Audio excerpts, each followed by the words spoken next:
உங்களுடைய வாழ்க்கையில தேவனுடைய திட்டங்கள் உங்களுடைய வாழ்க்கையில மட்டும் நடக்கிறது இல்ல, உங்களுடைய பிள்ளைகளுடைய வாழ்க்கையிலும் அது நடக்குமா? அல்லேலூயா. ஏன்னா அப்படிதான் ஆண்டவருடைய செயல்கள் இருக்கும் என்று சொல்லி வேதம் சொல்லப்படுகிறது. அல்லேலூயா. அப்போ எப்பொழுது ஆண்டவர் தான் என் வீட்டை கட்டணும், அல்லேலூயா. ஒருவேளை அவன் இன்ஜினியராக மாறலாம், இல்ல டாக்டராக மாறலாம், இல்ல பெரிய ஊழியக்காரனாக மாறலாம், அல்லேலூயா, இல்ல பெரிய தீர்க்கதரிசியாக மாறலாம், சொல்ல முடியாது. கர்த்தருடைய திட்டங்கள் இருக்கும். அந்த திட்டங்கள்ல அது செயல்பட வேண்டும் என்றால் நீங்க அப்பா அம்மா என்ன பண்ணணும்னா ஆண்டவருக்குள்ளாக நடக்கணும். ராமன் சொல்லுங்க, அப்பா அம்மா ஆண்டவருக்குள்ளாக நடந்ததா பின்னாடி பிள்ளைங்க அதே ஃபாலோ பண்ணிட்டு வருவாங்க. அல்லேலூயா. அப்பதான் அந்த பிளான் அண்ட் பர்பஸ்ல யோசேப்பு அப்படிதான் அவனுடைய திட்டம், அவனுடைய செயல், அவனுடைய வாழ்க்கையில என்ன இருக்குதோ அதுல ஆக்டிவேட் ஆயிட்டான். அதனாலதான் பஞ்சம் வரும்போது எல்லாருக்கும் சாப்பாடு கொடுத்தான். ராமன் சொல்லுங்க, உலகமே பஞ்சம் வந்தது, அந்த நேரத்துல யோசேப்பு எல்லாருக்கும் சாப்பாடு கொடுத்தான். அல்லேலூயா.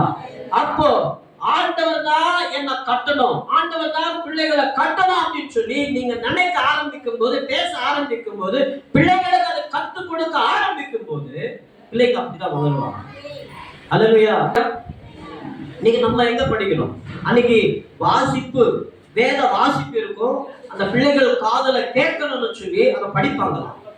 அல்லேலூயா.